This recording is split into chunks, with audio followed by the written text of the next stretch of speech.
Hi hello welcome back to Amita's kitchen and lifestyle. ಸ್ನೇಹಿತರೆ, ಇವತ್ತು ನಾನು ಬೂತಾಯಿ ಇಲ್ಲ ಮತ್ತಿ ಮೀನು ಅಂತ ಹೇಳ್ತೇವಲ್ಲ, ಅದರ ಕ್ಲೀನ್ ಮಾಡೋದು ಮತ್ತು ಕಟ್ಟಿಂಗ್ ಮಾಡೋದು ಯಾವ ರೀತಿ ಅಂತ ತೋರಿಸ್ತೇನೆ. ಹಾಗೆ ಅದರಿಂದ ಒಂದು ಸೊಂಟೆ ಫ್ರೈ ಕೂಡ ಮಾಡ್ತೇನೆ. ಈ ಸೊಂಟೆ ಫ್ರೈ ಅನ್ನುಂಟಲ್ಲ, ಬಾಲದಲ್ಲಿ ಹಿಡ್ಕೊಂಡು ಕರ್ಕುರು ಅಂತ ಎಷ್ಟು ಬೇಕಾದ್ರೂ ತಿನ್ಬೋದು, ಚಕ್ಕುಲಿ ಹಾಗೆ. ಅಂದರೆ ಊಟಕ್ಕೆ ತಿನ್ನಬೇಕು ಅಂತಿಲ್ಲ, ಇದನ್ನು ಇತರ ಹೊತ್ತಲ್ಲಿ ಕೂಡ ತಿನ್ಬೋದು. ಹಾಗೆ ಇಷ್ಟು ಮೀನನ್ನೆಲ್ಲ ಒಬ್ಬರಿಗೆ ತಿನ್ಬೋದು ಅಂತ ಒಂದು ಅದ್ಭುತವಾದ ಟೇಸ್ಟ್ ಉಳ್ಳ ಒಂದು ರೆಸಿಪಿ ಅಂತಲೇ ಹೇಳ್ಬೋದು. ನೀವು ಕೂಡ ಒಂದ್ಸಲ ಟ್ರೈ ಮಾಡಿ. ಹಾಗೆ ಇದಕ್ಕೆ ಸಣ್ಣ ಬೂತಾಯಿ ಆಗಬೇಕು, ಬೂತಾಯಿ ಆಗಬೇಕು. ಅಂದರೆ ಮುಳ್ಳು ಸಮೇತ ಇದು ತಿಂದು ಹೋಗ್ತದೆ, ಏನು ಗಂಟ್ಲಿಗೆ ಸಿಕ್ಕೋದು ನಾಲಿಗೆ ಅಡಿಗೆ ಸಿಕ್ಕೋದು ಅಂತ ಏನೂ ಇಲ್ಲ. ಹಾಗೆ ನೀವು ಕೂಡ ಈ ರೆಸಿಪಿಯನ್ನು ಒಂದ್ಸಲ ಟ್ರೈ ಮಾಡಿ.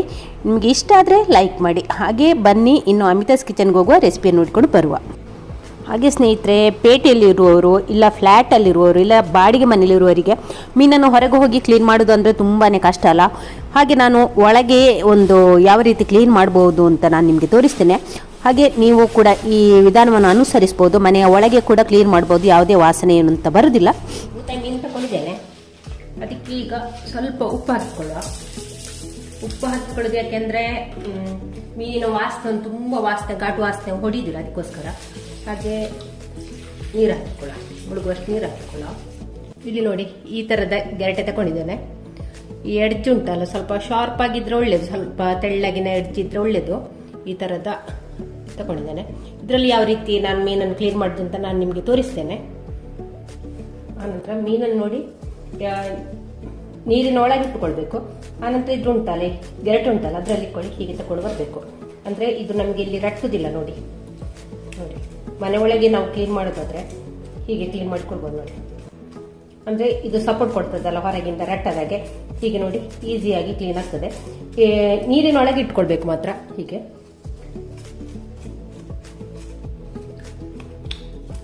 ನೋಡಿ ಎಷ್ಟು ಬೇಗ ಕ್ಲೀನ್ ಆಯ್ತು ನೋಡಿ.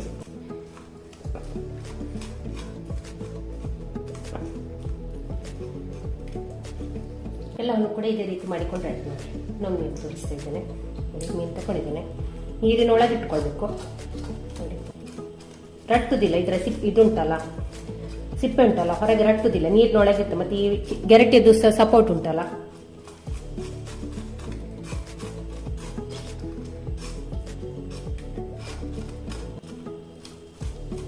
ಚಾಕಲ್ಲಿ ಮಾಡ್ತೇವಲ್ಲ ಅದೇ ರೀತಿ ನಮ್ಗೆ ಇದರಲ್ಲಿ ಕೂಡ ಮಾಡ್ಲಿಕ್ಕೆ ಆಗ್ತದೆ. ನೀರಿನ ಒಳಗೆ ಇಟ್ಕೊಳ್ಬೇಕು ಮಾತ್ರ ಮೀನನ್ನು.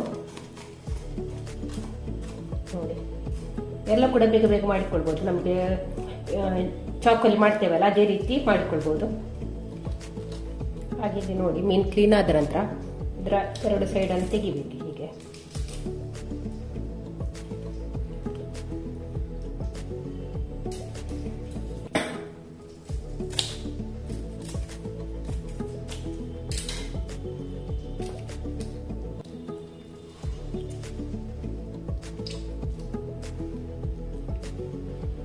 ಹೀಗೆ ಕಟ್ ಮಾಡಿಕೊಂಡ್ರೆ ಆಯಿತು. ಆನಂತರ ಇದ್ರ ಒಳಗೆಲ್ಲ ಹೀಗೆ ಕ್ಲೀನ್ ಮಾಡಿ ನೀರು ಹಾಕಿ ಕ್ಲೀನ್ ಮಾಡಿಕೊಂಡ್ರೆ ಆಯಿತು. ಮತ್ತೆ ಒಂದು ವೇಳೆ ಇಲ್ಲಿ ಮೀನಿನ ಮುಳ್ಳಲ್ಲಿ ಎದ್ದೆದ್ದು ಇರ್ತದೆ, ಅದನ್ನೆಲ್ಲ ಹೀಗೆ ತಗೊಂಡ್ರೆ ಆಯ್ತು. ನೋಡಿ, ಕಣ್ಣು ಇರಲಿ, ಬಾಲ ಕಟ್ ಮಾಡ.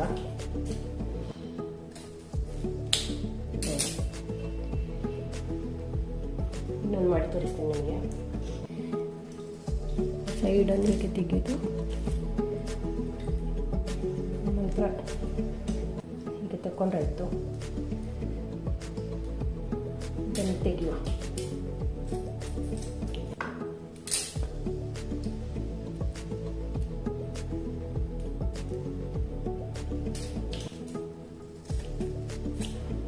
ನೋಡಿ, ಕಣ್ಣು ಇಡ್ತೇನೆ. ಈ ರೀತಿ ಎಲ್ಲ ಕ್ಲೀನ್ ಮಾಡಿ ನಂತರ ಇಲ್ಲಿ ಒಂದು 3-4 ಸಲ ನೀರು ಹಾಕಿ ಎಲ್ಲ ಕ್ಲೀನ್ ಮಾಡಿಕೊಂಡ್ರೆ ಆಯ್ತು. ನೋಡಿ, ಇದೇ ರೀತಿ ಮಾಡಿದ್ರೆ ಆಯ್ತು. ನೋಡಿ, ಮೀನನ್ನೆಲ್ಲ ಕ್ಲೀನ್ ಮಾಡಿಕೊಂಡಾಯ್ತು. ಕ್ಲೀನ್ ಮಾಡಿಕೊಂಡ ನಂತರ ಅದಕ್ಕೆ ಉಪ್ಪು ಹಾಕಿಕೊಳ್ಳ. ಹೀಗೆ ಉಪ್ಪು ಹಾಕಿ ಉಂಟಲ್ಲ, 2-3 ಸಲ ಚೆನ್ನಾಗಿ ತೊಳಿಬೇಕು. ಉಪ್ಪು ಹಾಕಿದ ನಂತರ ಸ್ವಲ್ಪ ನೀರು ಹಾಕಿಕೊಳ್ಳ. ಆನಂತರ ಚೆನ್ನಾಗಿ ಹೀಗೆ ಕಲಸಿ ತೊಳೆದ್ರೆ ಉಂಟಲ್ಲ, ಈ ಬೂತಾಯಿಯ ಹೊಲಸು ವಾಸನೆ ಎಲ್ಲ ಜಾಸ್ತಿ ಬರೋದಿಲ್ಲ. ಈಗ ಒಂದು 3-4 ಸಲ ಉಪ್ಪು ಹಾಕಿ ತೊಳಿಬೇಕು. ಹೀಗೆ ಮಾಡಿ ಇನ್ನು ನೀರು ಚೇಂಜ್ ಮಾಡಬೇಕು. ಪುನಃ ಇನ್ನೊಂದು ಸ್ವಲ್ಪ ಉಪ್ಪು ಹಾಕಿ ಚೆನ್ನಾಗಿ ತೊಳಿಬೇಕು. ಮತ್ತು ಇದ್ರೊಳಗೆಲ್ಲ ಉಂಟಲ್ಲ, ಇದ್ರೊಳಗಿದ್ದೆಲ್ಲ ಚೆಂದಾಗಿ ಹೀಗೆ ಕ್ಲೀನ್ ಮಾಡಬೇಕು. ನೋಡಿ, ಇದರೊಳಗೆಲ್ಲ ಕಪ್ಪು ಇರ್ತದೆ, ಅದನ್ನೆಲ್ಲ ತೆಗಿಬೇಕು. ಇಲ್ಲಿ ನಾನು ಅದನ್ನೆಲ್ಲ ತೆಗೆದಿದ್ದೇನೆ. ಮತ್ತೆ ಇಲ್ಲಿ ಸ್ವಲ್ಪ ಮುಳ್ಳು ಉಂಟಲ್ಲ, ಈ ಮುಳ್ಳು ಎದ್ದು ಬಂದ ಮುಳ್ಳು ನೋಡಿ, ಅದನ್ನು ಹೀಗೆ ತಕೊಂಡ್ರೆ ಹೀಗೆ ತೆಗೆದ್ರೆ ಉಂಟಲ್ಲ ನಮಗೆ ತಿನ್ನುವಾಗಲ್ಲ ಬಾಯಿಗೆ ನಾಲಿಗೆ ಅಡಿಗೆಗೆಲ್ಲ ಸಿಕ್ಕುದಿಲ್ಲ, ಗಂಟಲಿಗೆಲ್ಲ ಸಿಕ್ಕಿಕೊಳ್ಳೋದಿಲ್ಲ. ಹಾಗೆ ಚಿಕ್ಕ ಚಿಕ್ಕ ಮುಳ್ಳನ್ನೆಲ್ಲ ತಗೊಂಡಾಯ್ತು. ನೋಡಿ ನೋಡಿ ಮೀನನ್ನೆಲ್ಲ ಕ್ಲೀನಾಗಿ ತೊಳ್ಕೊಂಡಾಯ್ತು. ಈ ಬಾಲ ಇಟ್ಟಿದ್ದೇನೆ, ಅಂದರೆ ನಾನು ಮಾಡುವ ರೆಸಿಪಿಗೆ ಬಾಲ ಇದ್ರೆ ಉಂಟಲ್ಲ ಒಳ್ಳೇದಾಗ್ತದೆ. ಹಾಗೆ ನೋಡಿ ಎಷ್ಟು ಕ್ಲೀನ್ ಆಯ್ತು. ಇವಾಗ ನಾವು ಮೊದಲಿಗೆ ಮಸಾಲೆ ರೆಡಿ ಮಾಡಿಕೊಳ್ಳುವ. ಇಲ್ಲಿ 2 ಟೇಬಲ್ ಸ್ಪೂನ್ ಅಷ್ಟು ಮೈದಾ ಹಿಟ್ಟು ತಗೊಂಡಿದ್ದೇನೆ. ಹಾಗೆ 2 ಟೇಬಲ್ ಸ್ಪೂನ್ ಅಷ್ಟು ಕಾರ್ನ್ ಫ್ಲೋರ್, ಹಾಗೆ 2 ಟೀ ಸ್ಪೂನ್ ಅಷ್ಟು ಅಕ್ಕಿ ಹಿಟ್ಟು, 2 ಟೀ ಸ್ಪೂನ್ ಅಷ್ಟು red chilli powder, 1 tea spoon ಅಷ್ಟು ಶುಂಠಿ ಬೆಳ್ಳುಳ್ಳಿ ಪೇಸ್ಟ್, 1/4 ಟೀ ಸ್ಪೂನ್ ಅರಿಶಿನ, 1 ಟೀ ಸ್ಪೂನ್ ಅಷ್ಟು ಉಪ್ಪು, ಅರ್ಧ ಟೀ ಸ್ಪೂನ್ ಅಷ್ಟು ಕೊತ್ತಂಬರಿ ಮತ್ತು ಜೀರಿಗೆ ಪೌಡ್ರು. ಇದು ಹಸಿ ಕೊತ್ತಂಬರಿ ಮತ್ತು ಜೀರಿಗೆ ಪೌಡ್ರು. ಇದನ್ನೆಲ್ಲ ಮೊದಲಿಗೆ ಅಂತೆ ಕಲಸಿಕೊಳ್ಳುವ. ಚೆನ್ನಾಗಿ ಒಂದಕ್ಕೊಂದು ಮಿಕ್ಸ್ ಆಗಲಿ. ಇದಕ್ಕೆ ಸ್ವಲ್ಪ ಸ್ವಲ್ಪವೇ ನೀರು ಹಾಕಿ ಕಲಸಿಕೊಳ್ಳುವ. ತುಂಬಾ ತೆಳ್ಳಗೆ ಮಾಡ್ಲಿಕ್ಕೆಲ್ಲ ಸ್ವಲ್ಪ ಸ್ವಲ್ಪ ನೀರು ಹಾಕಿಕೊಂಡು ಕಲಸಿಕೊಂಡ್ರೆ ಆಯ್ತು. ಮಸಾಲೆಯನ್ನು ಕಲಸಿಕೊಂಡಾಯ್ತು. ನೋಡಿ ಮಸಾಲೆ ಇಷ್ಟು ಗಟ್ಟಿ ಉಂಟು ನೋಡಿ. ಇನ್ನು ಇದನ್ನೆಲ್ಲ ಒಂದು ಸೈಡಿಗೆ ಇಟ್ಕೊಳ್ಳ. ಇಷ್ಟೊತ್ತಿಗೆ ಉಪ್ಪು ಮತ್ತು ಖಾರವನ್ನು ಚೆಕ್ ಮಾಡಿಕೊಳ್ಳಿ. ಖಾರ ಜಾಸ್ತಿ ಬೇಕು ಅಂತಿದ್ರೆ ಖಾರ ಹಾಕಿಕೊಳ್ಳಿ. ಮೀನನ್ನೆಲ್ಲ ಇದಕ್ಕೆ ಹಾಕಿಕೊಳ್ಳುವ. ನಂತರ ಚೆನ್ನಾಗಿ ಇದರಲ್ಲಿ ಮುಳುಗಿಸ್ಕೊಳ್ಬೇಕು. ಹೀಗೆ ಮುಳುಗಿಸಿದ ಮೀನನ್ನೆಲ್ಲ ಪಕ್ಕಕ್ಕೆ ಇಟ್ಕೊಳ್ಬೇಕು. ನೋಡಿ ಇದರಲ್ಲಿ ಹಿಡ್ಕೊಂಡು ಹೀಗೆ ಈ ಮಸಾಲೆಯಲ್ಲಿ ಹೀಗೆ ತಿರುಗಿಸಿಕೊಂಡ್ರೆ ಆಯ್ತು. ನೋಡಿ ಚೆನ್ನಾಗಿ ಕೋಟಿಂಗ್ ಆಗ್ತದೆ. ನೋಡಿ ಮೀನನ್ನೆಲ್ಲ ಮಸಾಲೆಯಲ್ಲಿ ಕಲಸಿಟ್ಟುಕೊಂಡಾಯ್ತು. ಇನ್ನೊಂದು 1/4 ಗಂಟೆ ನಾವು ಇದನ್ನು ಹೀಗೆ ಬಿಡುವ. ಒಂದು ಸ್ವಲ್ಪ ಉಪ್ಪು ಖಾರ ಎಲ್ಲ ಇಟ್ಕೊಳ್ಬೇಕು, ಅಂದ್ರೆ ಮಾತ್ರ ನಮಗೆ ಮೀನು ತಿನ್ನುವಾಗ ಒಳ್ಳೆ ಟೇಸ್ಟ್ ಆಗ್ತದೆ. ಇವಾಗ ಇಲ್ಲಿ ಬೂತಾಯಿ ಮೀನನ್ನು ಡಿಪ್ ಮಾಡಿಕೊಳ್ಳಿಕ್ಕೆ ಇನ್ನೊಂದು ಮಸಾಲೆಯನ್ನು ರೆಡಿ ಮಾಡಿಕೊಳ್ಳ. ಇಲ್ಲಿ ನಾನು 1 ಕಪ್ಪಿನಷ್ಟು ರವೆ ತಗೊಂಡಿದ್ದೇನೆ. ಅದಕ್ಕೆ 1 ಟೇಬಲ್ ಸ್ಪೂನ್ ಅಷ್ಟು ಅಕ್ಕಿ ಹಿಟ್ಟನ್ನು ಹಾಕಿಕೊಳ್ತಾ ಇದ್ದೇನೆ. ಹಾಗೆ ರುಚಿಗೆ ಸ್ವಲ್ಪ ಉಪ್ಪು, ಸ್ವಲ್ಪ ಸಾಕು, ಜಾಸ್ತಿ ಬೇಡ. ಹಾಕಿ ಒಮ್ಮೆ ಚೆನ್ನಾಗಿ ಮಿಕ್ಸ್ ಮಾಡಿಕೊಳ್ಳ.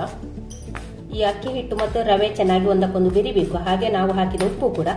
ಇಲ್ಲಿ ಅಕ್ಕಿ ಹಿಟ್ಟು ಹಾಕುವ ಉದ್ದೇಶ ಅಂದ್ರೆ ನಮ್ಗೆ ಇಲ್ಲಿ ಕ್ರಿಸ್ಪಿಯಾಗಿ ನಮ್ಮ ಬೂತಾಯಿ ಮೀನು ಉಂಟಲ್ಲ, ಸೊಂಟೆ ಫ್ರೈ, ನಮಗೆ ತುಂಬಾ ಕ್ರಿಸ್ಪಿಯಾಗಿ ಸಿಗ್ತದೆ.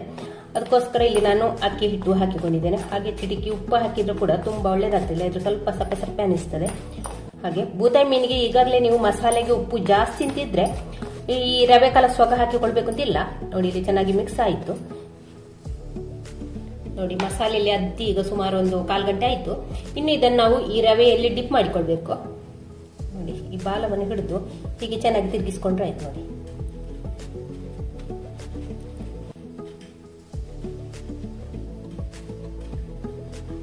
ತಿರುಗಿಸ್ಕೊಂಡು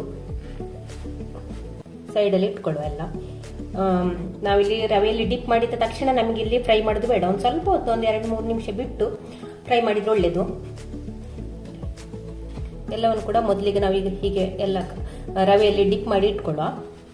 ರವೆಯಲ್ಲಿ ನೋಡಿ ಇಷ್ಟು ಬೂತಾಯಿ ಮೀನನ್ನು ಡಿಪ್ ಮಾಡಿ ಇಟ್ಟಿದ್ದೇನೆ. ಹಾಗೆ ಇನ್ನೊಂದು ಸ್ವಲ್ಪ ಹಾಗೆ ಇಲ್ಲಿ ಬಾಣಲೆಗೆ ಆರೋಗ್ಯದಾಯಕವಾದ ಕೊಬ್ಬರಿ ಎಣ್ಣೆಯನ್ನು ಕೂಡ ಹಾಕ್ತಾ ಇದ್ದೇನೆ. ಕೊಬ್ಬರಿ ಎಣ್ಣೆ ಹೆಲ್ತ್ಗೆ ತುಂಬಾನೇ ಒಳ್ಳೇದು. ಹಾಗಾಗಿ ನಾನು ಕೊಬ್ಬರಿ ಎಣ್ಣೆಯನ್ನು ಉಪಯೋಗಿಸ್ತಿದ್ದೇನೆ. ಎಣ್ಣೆ ಚೆನ್ನಾಗಿ ಕಾಯಬೇಕು. ಇವಾಗ ನಮ್ಮ ಎಣ್ಣೆ ಕೂಡ ಚೆನ್ನಾಗಿ ಕಾದಿದೆ. ಇನ್ನು ನಾವು ಒಂದೊಂದೇ ಬೂತಾಯಿ ಮೀನನ್ನು ಇದಕ್ಕೆ ಹಾಕಿಕೊಳ್ಳುವ. ಎಣ್ಣೆ ಚೆನ್ನಾಗಿ ಕಾದ ನಂತರವೇ ಹಾಕಿಕೊಳ್ಬೇಕು.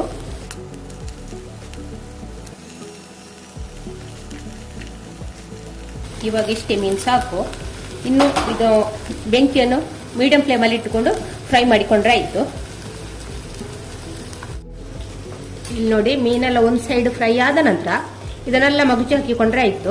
ಹಾಕಿದ ತಕ್ಷಣ ಮಗುಚಿ ಹಾಕಿಕೊಳ್ಬೇಡ, ಒಂದು 2 ನಿಮಿಷ ಬಿಟ್ಟು ಮಗುಚಿ ಹಾಕಿಕೊಂಡ್ರೆ ಆಯಿತು. ಇವಾಗ ನೋಡಿ ಎಲ್ಲವನ್ನು ಕೂಡ ಅಡಿ ಮೇಲೆ ಮಾಡಿಕೊಳ್ಬೇಕು. ಬೆಂಕಿಯನ್ನು ಜಾಸ್ತಿ ಇಟ್ಕೊಳ್ಬೇಡಿ, ಮೀಡಿಯಂ ಫ್ಲೇಮಲ್ಲಿ ಇಟ್ಕೊಂಡ್ರೆ ಆಯಿತು. ಎಲ್ಲ ಸೈಡ್ ಕೂಡ ಇದು ಚೆನ್ನಾಗಿ ಫ್ರೈ ಆಗಬೇಕು. ಇವಾಗ ನಮ್ಮ ಬೂತಾಯಿ ಸೊಂಟೆ ಫ್ರೈ ಕೂಡ ರೆಡಿ ಆಯಿತು. ನೋಡಿ ಚೆನ್ನಾಗಿ ಕರ್ಪೂರ ಆಗ್ತಾ ಉಂಟಿದ್ದು. ನಮಗೆ ಈ ಕೊಳದಲ್ಲಿ ಮುಟ್ಟುವಾಗಲೇ ಅಂದಾಜಾಗ್ತದೆ. ಅದು ಚೆನ್ನಾಗಿ ರೋಸ್ಟ್ ಆಗಿದೆ. ನೋಡಿ ರವೆ ಕೂಡ ಸ್ವಲ್ಪ ಕಲರ್ ಚೇಂಜ್ ಆಗಿದೆ. ಇಷ್ಟೊತ್ತಾಗುವಾಗ ನಾವು ಇದನ್ನು ತೆಗೆಯುವ. ನೋಡಿ ಎಲ್ಲವನ್ನು ಕೂಡ ಹೀಗೆ ಒಂದೊಂದೇ ತೆಗೆದು ಟಿಶ್ಯೂ ಪೇಪರ್ಗೆ ಹಾಕಿಕೊಳ್ಳ. ಎಣ್ಣೆ ಕೂಡ ನೋಡಿ ಎಷ್ಟೊಂದು ಕ್ಲೀನ್ ಆಗಿದೆ. ಮತ್ತು ಇದು ಮೀನು ಫ್ರೈ ಸಹ ಉಂಟಲ್ಲ, ತುಂಬ ಕರ್ಕುರಾಗಿದೆ, ತುಂಬ ರೋಸ್ಟ್ ಆಗಿದೆ. ಎಣ್ಣೆ ಕೂಡ ಇದು ಹೀರಿಕೊಳ್ಳೋದಿಲ್ಲ ನೋಡಿ. ಎಲ್ಲವನ್ನು ಕೂಡ ಇದೇ ರೀತಿ ಮಾಡಿಕೊಳ್ಳುವ. ಒಂದ್ಸಲಿ ಬಿಡ್ತಾ ಇದ್ದೇನೆ.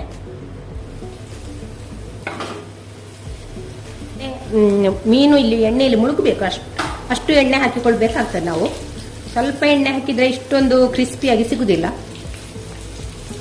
ಇದನ್ನು ಕೂಡ ಅವಾಗ ನಾವು ಮಾಡಿದ್ದೇವಲ್ಲ ಅದೇ ರೀತಿ ಮಾಡಿಕೊಂಡ್ರೆ ಆಯ್ತು. 2 ನಿಮಿಷ ಬಿಟ್ಟ ನಂತರ ಕೌಚಿ ಹಾಕಿಕೊಂಡ್ರೆ. ಸ್ನೇಹಿತರೆ, ಈ ರೆಸಿಪಿ ನಿಮಗೆ ಹೇಗೆ ಅನಿಸಿತ್ತು ಅಂತ ಕಮೆಂಟ್ ಸೆಕ್ಷನಲ್ಲಿ ಮೆನ್ಷನ್ ಮಾಡಿ. ಹಾಗೆ ಈ ರೆಸಿಪಿ ನಿಮಗೆ ಇಷ್ಟ ಆದರೆ ಪ್ಲೀಸ್ ಒಂದು ಲೈಕ್ ಮಾಡಿ. ಲೈಕ್ ಮಾಡಿದ್ರೆ ಹಾಗಾದ್ರೆ ಇನ್ನೊಂದು ವ್ಲಾಗ್ ಅಥವಾ ರೆಸಿಪಿ ಅನಿಸಿಕೊಂಡು ಅಲ್ಲಿವರೆಗೆ take care, bye bye. Thank you ಸ್ನೇಹಿತರೆ.